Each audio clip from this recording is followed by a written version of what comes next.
윤성이 제 아들입니까? 왜 그렇게 생각하시죠? 닮았습니다. 너무 세상에 비슷하게 생긴 사람 많습니다. 제 아들이 맞습니까? 그게 알고 싶으세요? 지금? 제 아들이라면 그래서요? 22년 동안 어디 계셨는데요? 부원장님, 돌아가세요. 오늘도 이렇게 찾아주셔서 감사합니다. 이야기에 앞서 구독과 좋아요는 영상 제작에 아주 큰 힘이 됩니다. 이 이야기는 실화를 바탕으로 제작되었으며 사연자의 신원보호를 위해 각색되어 송출됨을 알려드립니다. 새벽 4시 반 알람이 울리기 전에 눈이 떠졌다. 이불을 걷고 일어나 거실로 나오니 어젯밤 윤성이가 먹다 남긴 라면 그릇이 싱크대에 그대로 있었다. 물에 불린 채로 나는 한숨 대신 미지근한 물을 받아 그릇을 씻었다. 설거지를 하는 동안 창밖은 아직 깜깜했다. 옷장에서 평소 입던 베이지색 가디건을 꺼내 입고 거울을 봤다. 45의 얼굴. 눈가 주름이 조금씩 깊어졌지만 나쁘지 않다고 생각했다.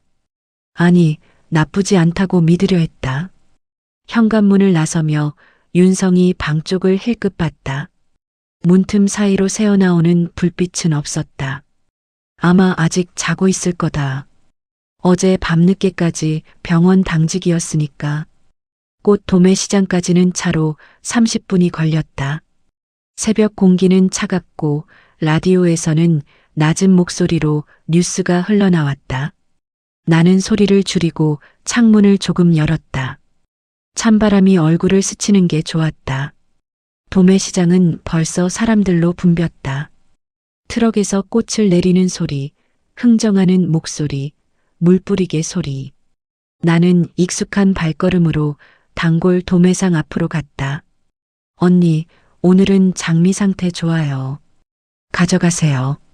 사장님이 웃으며 건넨 장미 한 다발을 받아들었다. 꽃잎을 살짝 만져보니 탱탱했다. 괜찮았다. 나는 장미 3다발과 카네이션, 안개꽃을 샀다.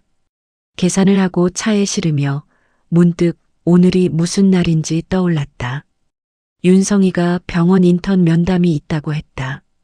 엄마, 내일 면담 때문에 보호자 한 분 오셔야 한대요.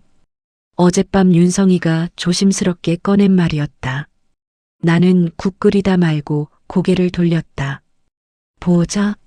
엄마 가면 되는 거지? 응. 그냥 형식적인 건데 부원장님이 직접 면담하신대요. 부원장? 그 단어가 귓가에 맴돌았지만 나는 대수롭지 않게 알았어. 엄마가 갈게라고만 대답했다. 집으로 돌아와 꽃을 정리하고 샤워를 했다. 옷장을 열어 입을 옷을 고르다가 평소보다 조금 더 단정한 남색 블라우스를 꺼냈다. 병원이니까. 그냥 그런 곳이니까. 오전 10시 나는 대형 종합병원 주차장에 차를 세웠다. 병원 로비는 생각보다 훨씬 컸다. 천장이 높고 사람들이 바삐 오갔다. 안내 데스크에서 면담실 위치를 물어보고 엘리베이터를 탔다. 5층 행정동. 엘리베이터 문이 열리자 긴 복도가 나타났다. 복도 양쪽으로 진료실과 상담실 문패들이 줄지어 있었다. 나는 천천히 걸으며 면담실을 찾았다. 그때였다. 복도 저 끝에서 흰 가운을 입은 남자 한 명이 걸어오고 있었다. 뒷모습이었다. 키가 크고 어깨가 넓었다. 걸음걸이가 묘하게 익숙했다. 나는 걸음을 멈췄다. 그 사람도 멈춰섰다. 복도 중간쯤에서 간호사 한 명과 이야기를 나누고 있었다. 목소리는 들리지 않았지만 고개를 끄덕이는 모습이 보였다.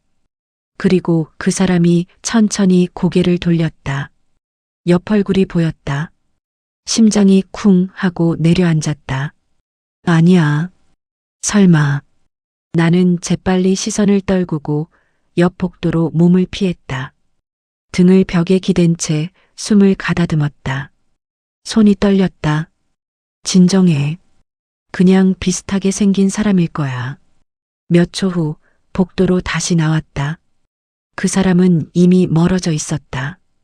복도 끝으로 사라지는 흰 가운의 뒷모습만 보였다. 나는 다시 걸었다. 면담실은 복도 끝에 있었다. 문 앞에 의자 몇 개가 놓여 있고 이미 몇 명의 보호자들이 앉아 기다리고 있었다. 나도 빈자리에 앉았다. 가방에서 휴대폰을 꺼내 시간을 확인했다. 10시 10분.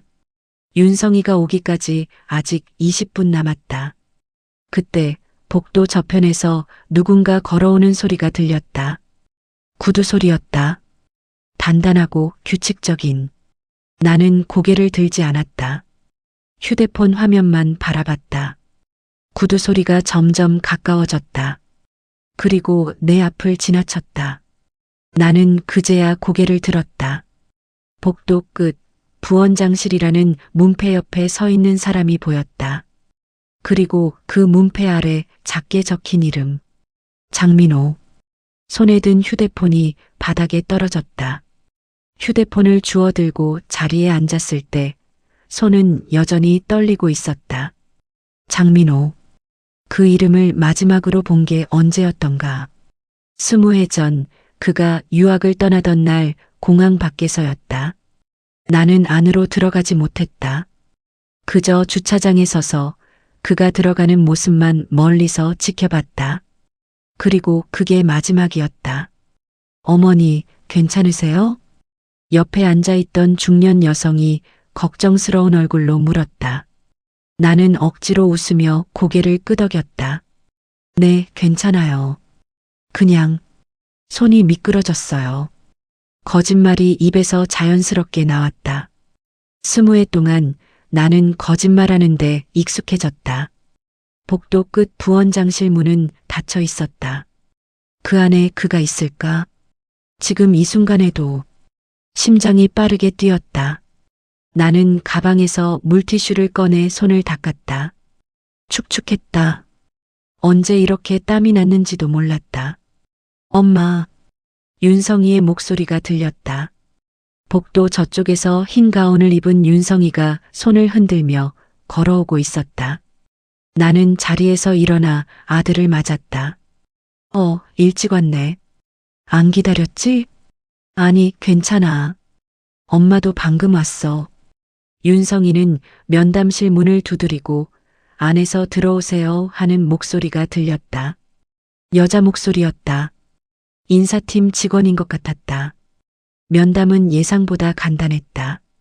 서류 몇 장에 서명하고 인턴 생활에 대한 간단한 안내를 들었다. 담당 직원은 친절했고 윤성이는 긴장한 얼굴로 고개를 끄덕이며 대답했다. 보호자분, 혹시 궁금하신 거 있으세요? 직원이 나를 보며 물었다. 나는 고개를 저었다. 아니요, 괜찮습니다. 그럼 면담은 여기까지고요. 나가실 때 복도 끝 행정실에 들러서 서류 한 부 더 받아가세요. 우리는 면담실을 나왔다. 윤성이가 안도의 한숨을 내쉬었다. 휴, 끝났다. 생각보다 간단하네. 그러게. 다행이다. 우리는 나란히 복도를 걸었다. 행정실은 부원장실 바로 옆이었다. 걸어가는 동안 나는 부원장실 문을 보지 않으려 애썼다. 하지만 시선은 저절로 그쪽으로 갔다. 문은 여전히 닫혀 있었다. 행정실 앞에 도착했을 때 갑자기 부원장실 문이 열렸다. 나는 얼어붙었다. 장민호가 나왔다. 그는 서류 몇 장을 들고 복도로 나오며 뒤따라 나온 젊은 의사 2명과 이야기를 나누고 있었다. 김 레지던트, 오늘 오후 회진 때 그 환자 차트 다시 확인해서 가져오게. 네, 부원장님. 목소리. 그 목소리. 낮고 차분하고 권위가 묻어나는. 20해 전 그 목소리와는 달랐다. 그때는 더 부드러웠고 나를 부를 때는 웃음기가 섞여 있었다. 장민호가 고개를 들었다. 그리고 우리 쪽을 봤다. 나와 눈이 마주쳤다. 나는 숨을 멈췄다. 그의 눈빛은 변함없었다. 짙은 갈색, 쌍꺼풀이 진한. 20해 전에도 나를 보던 그 눈. 하지만 그는 아무런 표정 변화도 없이 시선을 돌렸다. 윤성이를 봤다. 정윤성 인턴. 윤성이가 화들짝 놀라며 허리를 숙였다. 네, 부원장님. 오늘 면담 잘 끝났나? 네, 잘 마쳤습니다. 그래, 앞으로 열심히 하게. 감사합니다. 그게 전부였다. 장민호는 다시 고개를 돌려 젊은 의사들과 함께 복도 저쪽으로 걸어갔다. 흰 가운 자락이 휘날렸다.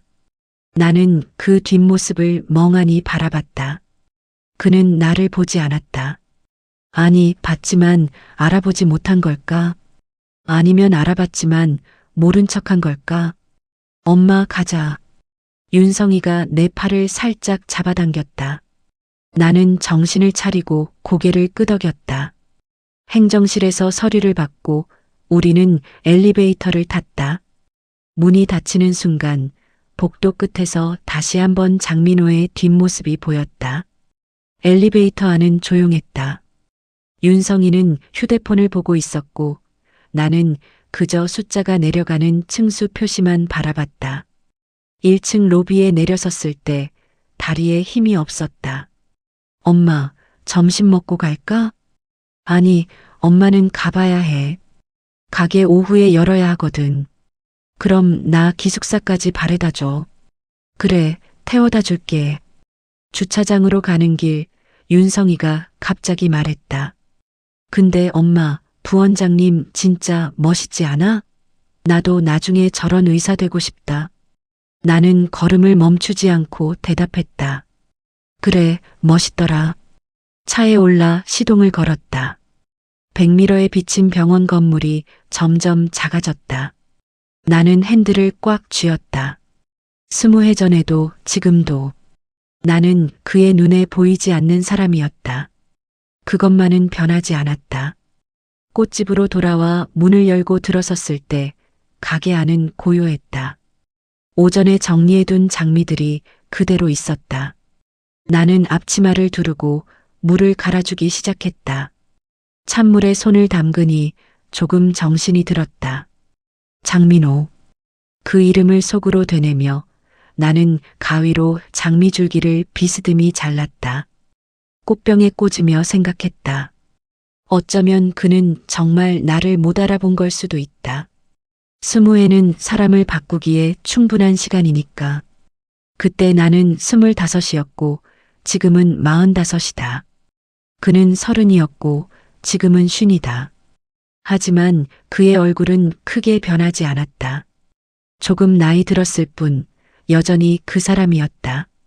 오후 내내 손님은 별로 없었다. 간간히 동네 주민 몇 명이 들러 꽃다발을 사갔다. 나는 기계적으로 포장을 하고 웃으며 인사를 했다. 저녁 6시쯤 가게 문을 닫고 2층 집으로 올라갔다. 꽃집 위층이 우리 집이었다. 작지만 윤성이와 둘이 살기엔 충분했다. 냉장고를 열어 저녁 반찬을 꺼내다가 문득 오늘 윤성이가 기숙사에 들어간다는 걸 기억했다. 집에 안 온다고 했었지. 나는 혼자였다. 냉장고 문을 닫고 소파에 앉았다. 텔레비전을 켰지만 무슨 내용인지 머릿속에 들어오지 않았다. 휴대폰을 들어 윤성이에게 문자를 보냈다. 잘 들어갔니? 저녁 먹었어? 답장은 금방 왔다. 응, 잘 들어왔어. 밥도 먹었어. 엄마도 잘 먹어. 나는 휴대폰을 내려놓고 천장을 바라봤다. 조용했다. 너무 조용했다. 그날 밤 잠이 오지 않았다. 침대에 누워 눈을 감았지만 자꾸 복도에서 마주친 장민호의 얼굴이 떠올랐다. 나를 보고도 알아보지 못한 그 무표정한 얼굴. 나는 이불을 걷고 일어나 서랍장으로 갔다. 맨 아래 서랍. 오래된 지갑이 들어 있었다. 지금 쓰는 지갑이 아니라 20해 전에 쓰던 낡은 가죽 지갑. 꺼내서 펼쳤다. 안쪽 지퍼칸에 뭔가 얇은 게 끼어 있었다. 나는 조심스럽게 꺼냈다. 색바랜 폴라로이드 사진 한 장. 20해 동안 단 한 번도 꺼내본 적 없는 사진. 사진 속에는 젊은 남녀가 함께 웃고 있었다. 대학 축제 날 누군가 찍어준 사진이었다. 나는 하늘하늘한 원피스를 입고 있었고 민호는 청바지에 흰 티셔츠 차림이었다. 우리는 웃고 있었다. 진짜로 행복해 보였다. 사진 속 민호의 얼굴을 보며 나는 오늘 본 윤성이의 얼굴을 떠올렸다. 눈매가 같았다. 입꼬리 올라가는 모양도. 웃을 때 보이는 송곳니까지. 윤성이는 아버지를 닮았다. 나는 사진을 다시 지갑 안에 넣고 서랍에 돌려놓았다. 다음 날 아침 꽃집 문을 열고 있을 때 윤성이에게서 전화가 왔다. 엄마, 나 오늘 저녁에 집 갈게. 왜? 기숙사 생활 불편해? 아니, 그냥 엄마 보고 싶어서. 나는 웃었다. 진짜로. 그래, 저녁 해놓을게. 뭐 먹고 싶어? 엄마가 해주는 거 다 좋아. 그냥 집밥. 전화를 끊고 나는 장볼 목록을 적기 시작했다. 윤성이가 좋아하는 된장찌개, 계란말이, 김치볶음. 저녁 6시 반쯤 윤성이가 집에 도착했다. 엄마, 다녀왔습니다. 어서 와. 손 씻고 밥 먹자. 식탁에 마주 앉아 밥을 먹는데 윤성이가 말했다. 엄마, 오늘 병원에서 좀 이상한 일이 있었어. 왜? 무슨 일인데? 윤성이는 숟가락을 내려놓고 묘한 표정을 지었다. 같이 인턴하는 선배들이 나보고 부원장님 젊었을 때랑 닮았대. 나는 국을 떠먹다 말고 손이 멈췄다. 뭐? 처음엔 그냥 농담인 줄 알았는데 여러 명이 그러는 거야. 심지어 간호사 선생님도 그렇게 말씀하시고. 숟가락을 내려놓았다. 손이 떨리지 않도록 조심하며. 그냥 우연히 비슷한 거겠지. 근데 좀 이상한 게 부원장님이 나만 보면 자꾸 쳐다보시는 것 같아. 그냥 지나가다가도 멈춰서 보시고. 가슴이 철렁 내려앉았다. 그래. 응. 오늘도 회진 때 나한테 물어보셨어. 고향이 어디냐고, 부모님은 뭐 하시냐고. 너 뭐라고 대답했어? 서울이고 엄마는 꽃집 하신다고 했지. 왜? 나는 고개를 저었다. 아니, 그냥. 윤성이는 다시 밥을 먹기 시작했지만 나는 더 이상 먹을 수가 없었다. 엄마, 괜찮아? 안 드세요? 엄마 배불러. 너 많이 먹어. 윤성이가 설거지를 하겠다며 자리에서 일어났다. 나는 거실 소파에 앉아 창밖을 바라봤다. 장민호가 알아챈 걸까? 윤성이를 보고 뭔가 느낀 걸까? 아니면 그저 우연히 비슷해 보여서 신기한 것뿐일까? 그날 밤 윤성이가 자기 방으로 들어간 뒤 나는 다시 서랍을 열었다. 낡은 지갑을 꺼내 사진을 다시 봤다. 사진 속 민호와 지금의 윤성이를 번갈아 떠올리며 나는 한숨을 내쉬었다. 너무 닮았다. 이제 그것을 숨길 수 없을지도 모른다는 생각이 들었다. 20해 동안 숨겨온 비밀이 이제는 숨길 수 없는 얼굴로 자라나 있었다. 일주일이 지났다. 그 일주일 동안 윤성이는 3번 집에 왔다. 그리고 3번 모두 병원 이야기를 했다. 엄마, 오늘도 부원장님이 나한테 말 거셨어. 또? 응. 점심 뭐 먹었냐고 물어보시고 인턴 생활은 어떠냐고. 나는 설거지를 하며 대답했다. 그래. 부원장님이 인턴들한테 관심이 많으신가 보다. 아니, 그게 나한테만 그러시는 것 같아. 다른 인턴들은 그냥 지나치시는데. 손에 쥔 그릇에서 물이 흘러내렸다. 그냥 우연이겠지. 근데 이상한 게 자꾸 나를 쳐다보시는 것 같아. 회진 중에도 복도에서도. 나는 수세미를 꽉 쥐었다. 윤성아, 응?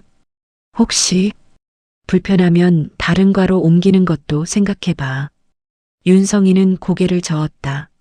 아니야, 불편한 건 아니야. 그냥 좀 신기하다는 거지. 부원장님이 무섭기만 한 분인 줄 알았는데 나한테는 의외로 친절하셔. 그날 밤 나는 또 잠을 이루지 못했다. 장민호가 뭘 알고 있는 걸까? 아니면 그냥 우연히 윤성이가 눈에 띄는 것뿐일까? 다음 날 오후 윤성이에게서 문자가 왔다. 엄마, 오늘 병원 끝나고 엄마 가게 갈게. 같이 저녁 먹자. 그래, 알았어. 저녁 5시쯤 가게 문이 열리며 윤성이가 들어왔다. 그런데 표정이 평소와 달랐다. 엄마, 왜? 무슨 일 있어? 윤성이는 가게 안을 둘러보고 손님이 없는 걸 확인한 뒤 조용히 말했다. 오늘 부원장님이 나한테 이상한 질문을 하셨어. 무슨 질문? 아버지는 어디 계시냐고. 심장이 멎는 것 같았다. 너 뭐라고 했어? 안 계신다고 했지. 어렸을 때 돌아가셨다고. 나는 숨을 깊이 들이마셨다. 그랬더니 아무 말씀 안 하시고 그냥 고개만 끄덕이셨어. 근데 표정이 좀 이상했어. 뭔가 확인하려는 것 같은? 나는 장미줄기를 정리하는 척하며 손을 움직였다. 그냥 인턴들 가족사에 관심이 있으신가 보다. 엄마는 그렇게 생각해? 응. 하지만 내 목소리는 떨리고 있었다. 그날 저녁 윤성이를 집에 보내고 나는 혼자 가게에 남았다. 불을 끄지 않고 한동안 가게 안을 정리했다. 정리할 게 없는데도 자꾸 뭔가를 만지작거렸다. 그때 가게 문이 열렸다. 죄송한데 아직 영업 중이신가요? 남자 목소리였다. 나는 고개를 들었다. 그리고 얼어붙었다. 장민호가 서 있었다. 평상복 차림이었다. 검은색 코트에 청바지. 병원에서 본 흰 가운 차림이 아니었다. 우리는 잠시 서로를 바라봤다. 정소연 씨. 그가 먼저 입을 열었다. 맞죠? 나는 천천히 고개를 끄덕였다. 네. 기억하시나요? 저 기억합니다. 장민호는 가게 안으로 들어왔다. 문을 닫고 나를 바라봤다. 이야기 좀 할 수 있을까요? 나는 한참을 그를 바라보다가 작업대 쪽을 가리켰다. 여기 앉으세요. 우리는 마주 앉았다. 장미와 카네이션 사이에서 장민호가 먼저 말을 꺼냈다. 윤성이. 네. 제 아들입니까? 직접적인 질문이었다. 돌려 말할 여지가 없는. 나는 그의 눈을 똑바로 보며 대답했다. 왜 그렇게 생각하시죠? 닮았습니다. 너무. 세상에 비슷하게 생긴 사람 많습니다. 나이를 계산해 봤어요. 우리가 헤어진 게 20해 전이고 윤성이는 22살. 나는 아무 말도 하지 않았다. 장민호가 다시 물었다. 제 아들이 맞습니까? 침묵이 흘렀다. 긴 침묵. 나는 천천히 입을 열었다. 그게 알고 싶으세요? 지금? 네. 왜죠? 제 아들이라면. 그래서요? 나는 그를 똑바로 보며 말했다. 22년 동안 어디 계셨는데요? 부원장님. 장민호의 얼굴이 굳었다. 저는 유학 가신다고 하셨죠. 그리고 공항에서 전화 한 통 없었습니다. 문자도 이메일도. 그때는 제가 부원장님 세계에 없었잖아요. 그때도 지금도. 내 목소리는 떨리지 않았다.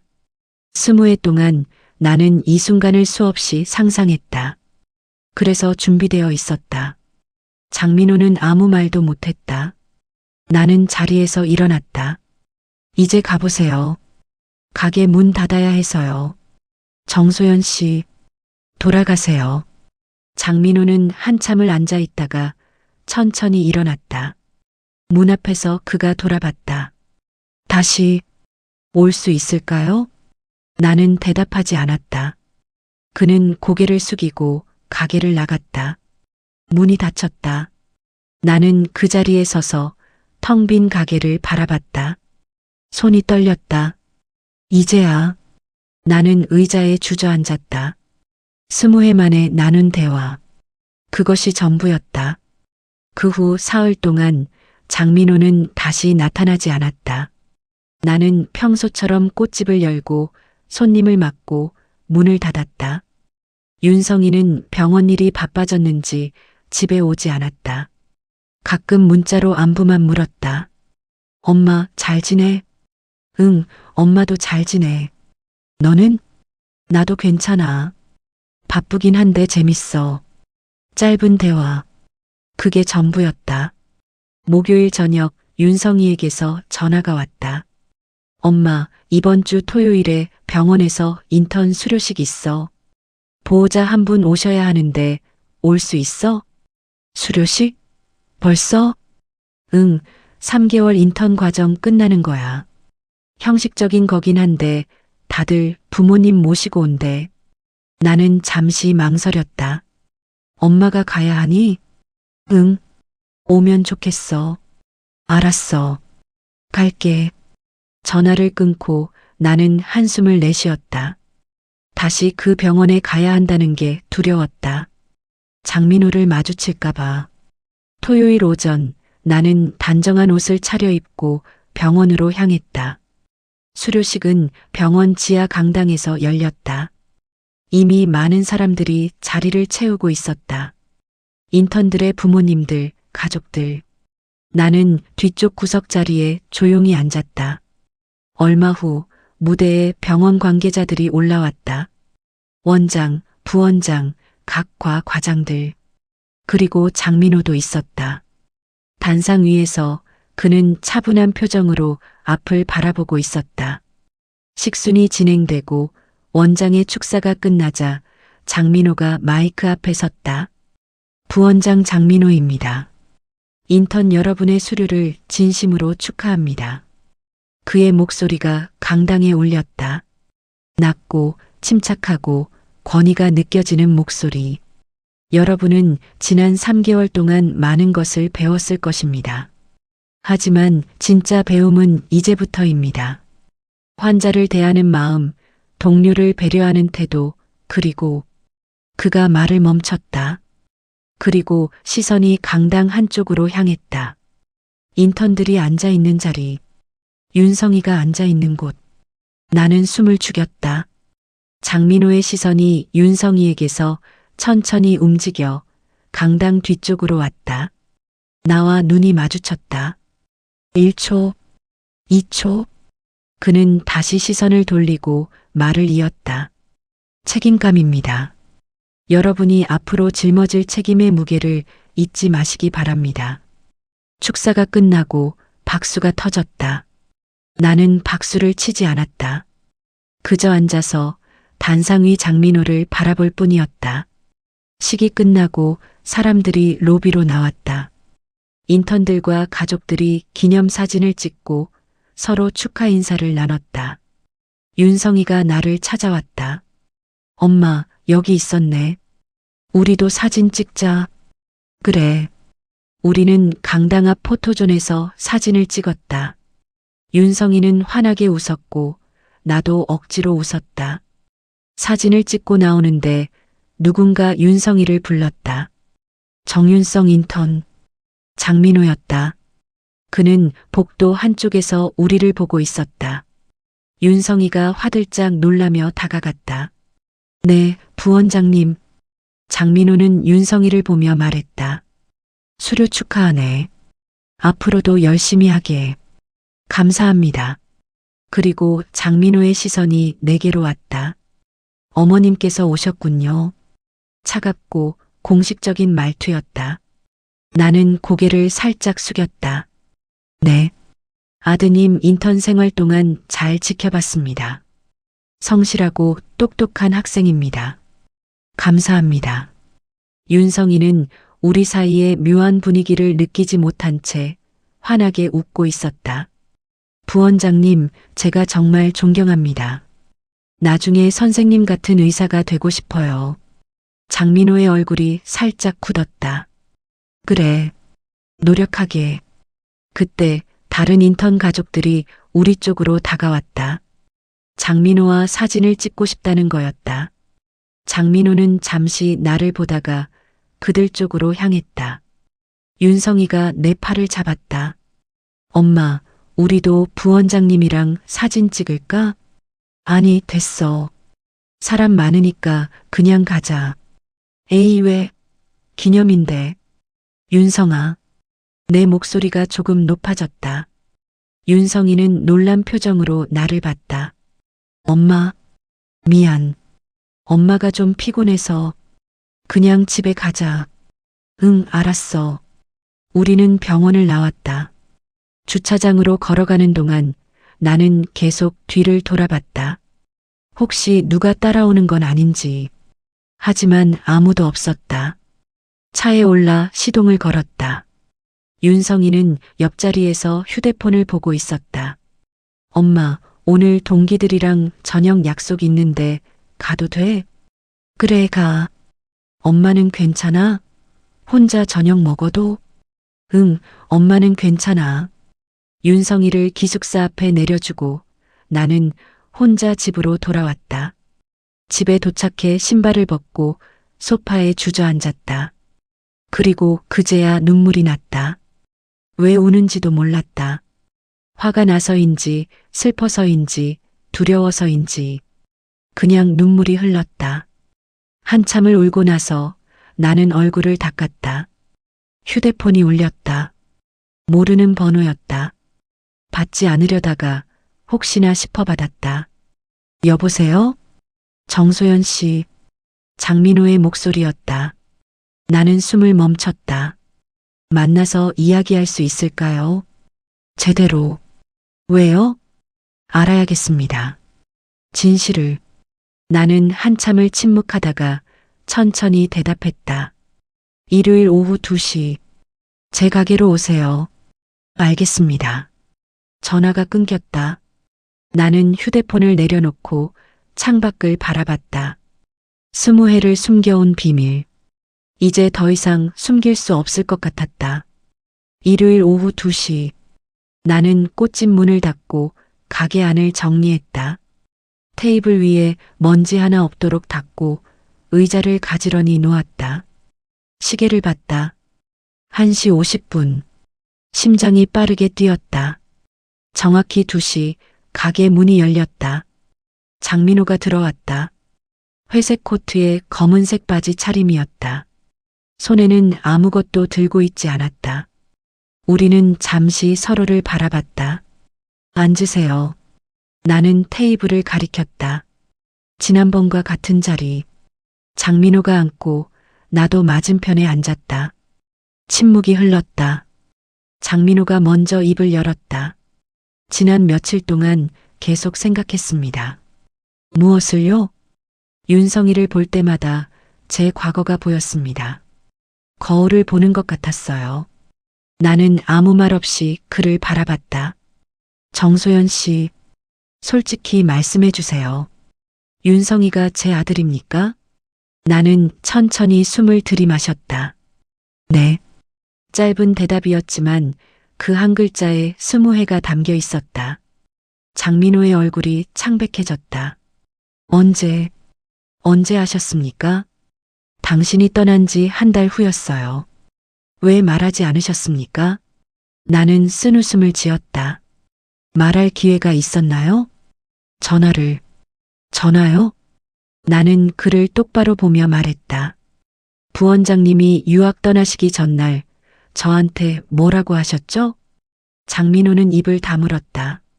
소연아, 너랑 나는 세계가 달라. 이제 각자 살아가야 해.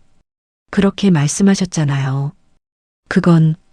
그리고 공항에서 마지막 전화 받으실 때도 기억나세요? 제가 민호야 할 말이 있어라고 했을 때 뭐라고 하셨죠? 장민호의 얼굴이 더욱 굳었다. 나중에 이야기하자. 지금 바빠. 그게 마지막이었어요. 죄송합니다. 죄송하다고요? 내 목소리가 떨렸다. 분노가 아니라 허탈함 때문에. 22년이요, 부원장님. 22년 동안 혼자 아이를 키웠어요. 밤마다 아이 울음소리 들으며 분유값 걱정하며 혼자 병원 다니며 몰랐습니다. 정말 알려고 하셨나요? 나는 가방에서 낡은 지갑을 꺼냈다. 그리고 그 안에서 색바랜 폴라로이드 사진을 꺼내 테이블 위에 놓았다. 이거 기억하세요? 장민호가 사진을 내려다봤다. 그의 손이 떨렸다. 대학 축제 때, 네. 이게 제가 가진 유일한 사진이에요. 20해 동안 단 한 번도 꺼내보지 않았던. 왜 꺼내보지 않으셨습니까? 꺼내보면 약해질 것 같아서요. 그때마다 당신을 원망하게 될 것 같아서. 장민호는 사진을 만지작거렸다. 제가 너무 잘못했습니다. 알아요. 하지만 지금이라도요? 나는 그를 차갑게 바라봤다. 지금 와서 아버지 역할 하시려고요? 아니, 그게 아니라 윤성이는 아버지 없이 잘 컸어요. 이제 와서 혼란스럽게 하지 마세요. 장민호는 고개를 떨구었다. 윤성이는 알고 있습니까? 저에 대해서. 아니요. 앞으로도 말하지 않으실 겁니까? 모르겠어요. 아직은. 그때 가게 문이 갑자기 열렸다. 우리 둘 다 화들짝 놀라 돌아봤다. 윤성이가 서 있었다. 엄마, 깜짝 놀라게 해주려고. 윤성이의 말이 멈췄다. 장민호를 보고. 부원장님? 장민호가 자리에서 일어났다. 여기, 왜 오셨어요? 윤성이는 우리를 번갈아 보며 혼란스러운 표정을 지었다. 엄마, 이게 무슨. 나는 입을 열려다 말고 장민호를 봤다. 장민호는 잠시 망설이다가 입을 열었다. 윤성아, 사실은 부원장님께서 꽃을 사러 오신 거야. 내가 재빨리 끼어들었다. 우연히 우리 가게를 발견하셔서. 윤성이는 여전히 의심스러운 얼굴로 우리를 바라봤다. 그래요? 네. 나는 억지로 웃으며 자리에서 일어났다. 부원장님, 장미 한 다발 포장해 드릴게요. 장민호는 나를 보다가 천천히 고개를 끄덕였다. 네, 감사합니다. 나는 장미를 포장하며 손이 떨리지 않도록 조심했다. 윤성이는 여전히 문 앞에 서서 우리를 지켜보고 있었다. 장미 다발을 건네며 나는 장민호와 눈을 마주쳤다. 그의 눈빛에는 미안함과 혼란이 가득했다. 감사합니다. 장민호는 꽃을 받아들고 가게를 나갔다. 문이 닫히고 윤성이가 물었다. 엄마, 진짜 그냥 손님이었어? 응. 근데 왜 엄마 표정이 그래? 아무것도 아니야. 그냥 좀 놀랐어. 윤성이는 여전히 의심스러운 얼굴이었지만 더 묻지 않았다. 엄마, 나 오늘 저녁에 같이 먹으려고 왔어. 그래. 뭐 먹을까? 엄마가 해주는 김치찌개. 나는 억지로 웃었다. 알았어. 올라가자. 2층 집으로 올라가는 계단에서 나는 뒤를 돌아봤다. 가게방 멀리서 장민호가 서 있었다. 장미 다발을 들고 이쪽을 바라보고 있었다. 우리의 시선이 마주쳤다. 그리고 그는 천천히 돌아서서 걸어갔다. 나는 계단을 올라갔다. 더 이상 돌아보지 않았다. 그날 밤 윤성이와 저녁을 먹으며 나는 계속 산만했다. 엄마, 왜 자꾸 딴 생각해? 응? 아니야. 괜찮아. 아까 그거. 진짜 부원장님이 그냥 손님으로 온 거 맞아? 나는 국그릇을 내려놓았다. 왜 자꾸 물어? 그냥 분위기가 이상했어. 엄마랑 부원장님이 뭔가 아는 사이 같았는데 심장이 쿵 내려앉았다. 착각이야. 근데 엄마, 부원장님 나이가 정확히 몇 살인지 알아? 왜? 오늘 병원에서 들었는데 50살이래. 나랑 28살 차이. 나는 숟가락을 든 손을 멈췄다. 그래. 엄마도 45이잖아. 5살 차이네. 엄마랑 동년배시네. 윤성이는 아무렇지 않게 말했지만 내게는 그 말 하나하나가 날카로웠다. 윤성아. 응? 너 아빠에 대해서 궁금한 적 없어? 윤성이가 고개를 들었다. 놀란 표정이었다. 갑자기 왜? 그냥 궁금해서. 윤성이는 잠시 침묵하다가 천천히 대답했다. 어렸을 땐 많이 궁금했지. 다른 애들은 아빠 있는데 나만 없으니까. 미안해. 아니야. 지금은 괜찮아. 엄마가 아빠 역할도 다 해줬잖아. 나는 눈물이 날 것 같았지만 참았다. 만약에 아빠가 살아있다면 만나고 싶어? 윤성이는 숟가락을 내려놓고 나를 똑바로 봤다. 엄마, 무슨 일 있어? 왜 갑자기 이런 이야기를? 그때 내 휴대폰이 울렸다. 모르는 번호. 하지만 나는 알았다. 누군지. 잠깐만. 나는 자리에서 일어나 베란다로 나갔다. 전화를 받았다. 여보세요. 정소연 씨, 저입니다. 장민호의 목소리였다. 무슨 일이세요? 내일 병원에서 윤성이를 불러야 할 일이 생겼습니다. 무슨 일인데요? 회진 중에 제가 실수를 했습니다. 윤성이를 너무 자주 챙겼던 것 같습니다. 다른 의사들이 눈치채기 시작했어요. 나는 숨을 삼켰다. 그래서요? 내일 윤성이를 따로 불러서 이야기를 해야겠습니다. 사람들 앞에서. 무슨 이야기를요? 적당한 거리를 두겠다는 것을. 그래야 의심을 받지 않습니다. 알겠습니다. 하지만 그 전에 윤성이에게 진실을 말해야 하지 않겠습니까? 아니요. 정소연 씨, 아직 아니에요. 제 방식으로 할게요. 언제까지 숨기실 겁니까? 그건 제가 결정할 일입니다. 나는 전화를 끊었다. 베란다에서 돌아왔을 때 윤성이는 설거지를 하고 있었다. 누구 전화였어? 아는 사람. 다음 날 오전 나는 꽃집을 열지 않았다. 대신 병원으로 갔다. 윤성이에게 문자도 하지 않았다. 그냥 가야 할 것 같았다. 병원 로비에 도착했을 때 시계는 10시를 가리키고 있었다. 5층으로 올라갔다. 윤성이가 근무하는 내과 병동. 복도를 걷는데 저 앞에서 장민호의 목소리가 들렸다. 정윤성 인턴, 잠깐 나와보게.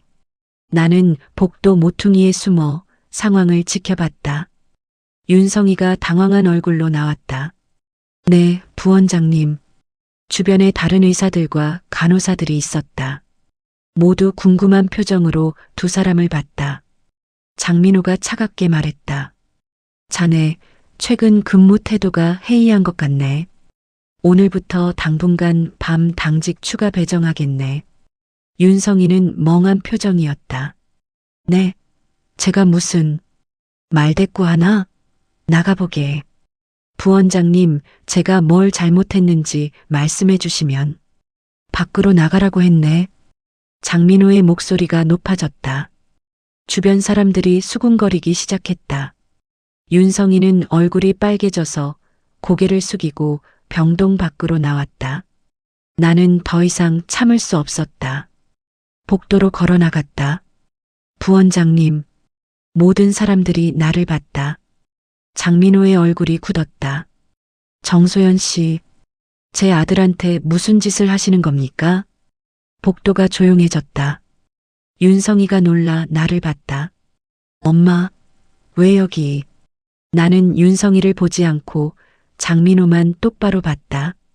20이 넘도록 한 번도 찾지 않으시더니 이제 와서 이게 뭡니까?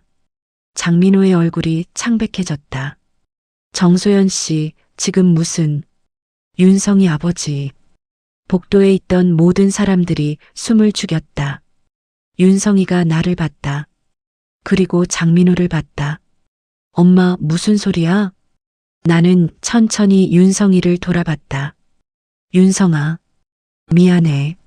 엄마가 지금까지 거짓말했어. 무슨 거짓말? 내 아버지는 돌아가신 게 아니야. 윤성이의 얼굴이 굳었다. 뭐라고? 나는 장민호를 가리켰다. 저분이 내 아버지야. 긴 침묵. 윤성이는 나와 장민호를 번갈아 보며 입을 벌렸다 다물었다. 이게 무슨... 장민호가 한 걸음 다가왔다. 윤성아, 저리 가세요. 윤성이가 소리쳤다. 저리 가라고요. 당신도 엄마도. 윤성이는 복도를 뛰어나갔다. 나는 뒤를 쫓으려 했지만 다리에 힘이 없었다. 그 자리에 주저앉았다. 주변 사람들이 웅성거렸다.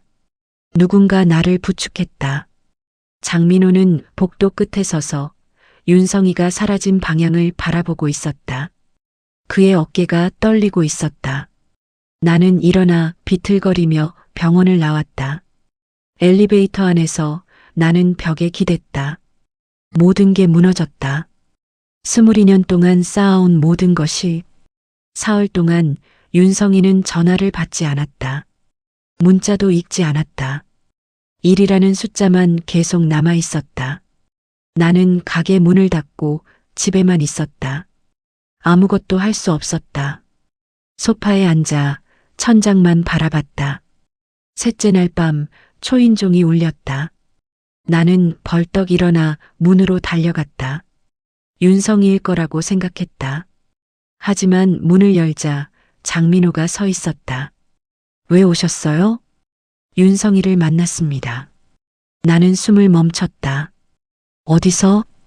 병원입니다. 오늘 아침 제 진료실로 찾아왔습니다. 뭐라고 했나요? 장민호는 조용히 말했다. 저한테 물었습니다. 왜 엄마를 버렸냐고, 왜 지금까지 나타나지 않았냐고. 그래서요? 대답할 수가 없었습니다. 변명의 여지가 없었으니까요. 장민호는 주머니에서 봉투 하나를 꺼냈다. 이걸 드리라고 했습니다. 나는 봉투를 받아들었다. 윤성이의 필체였다. 장민호가 말했다. 윤성이는 현명한 아이입니다. 당신을 닮았어요. 그리고 강한 아이입니다. 혼자서도 잘 해낼 겁니다. 장민호는 고개를 숙였다. 정말 죄송합니다. 평생 죄송하게 살겠습니다. 그는 돌아서서 계단을 내려갔다. 나는 문을 닫고 봉투를 열었다. 편지였다. 엄마, 처음엔 정말 화가 났어. 왜 말하지 않았냐고, 왜 거짓말했냐고. 하지만 며칠 동안 생각하니까 이해가 됐어. 엄마가 얼마나 힘들었을지, 혼자서 나를 키우며 얼마나 많은 밤을 울었을지. 부원장님, 아니, 그 사람을 만나서 물어봤어. 왜 엄마를 떠났냐고. 그 사람은 대답을 못하더라. 그냥 미안하다고만 했어. 근데 엄마, 나는 괜찮아. 아버지 없이도 행복했어. 엄마가 있었으니까. 지금도 마찬가지야. 나한테 필요한 건 그 사람이 아니라 엄마야. 며칠 더 혼자 있을게.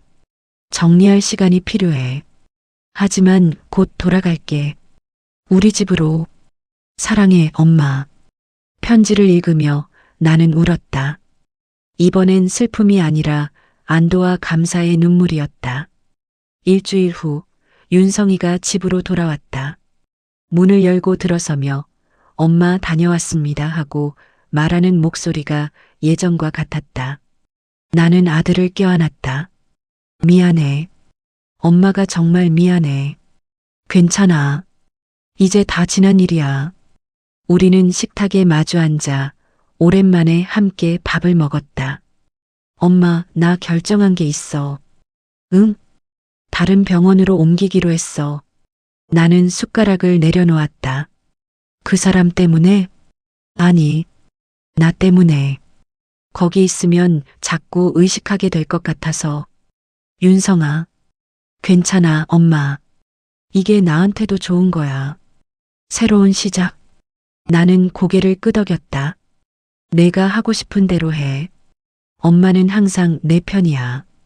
그날 밤 윤성이가 먼저 잠들고 나는 조용히 베란다로 나왔다. 서랍에서 꺼낸 낡은 지갑과 폴라로이드 사진.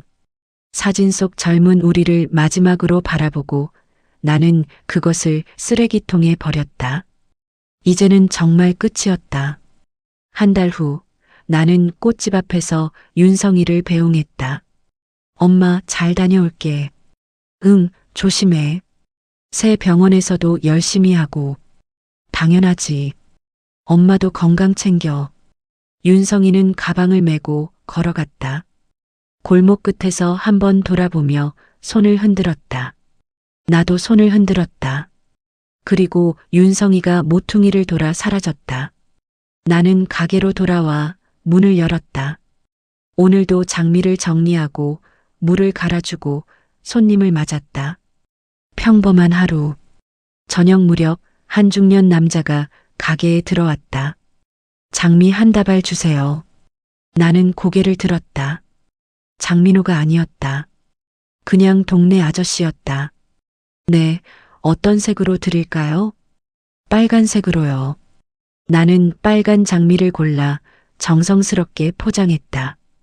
여기 있습니다. 감사합니다.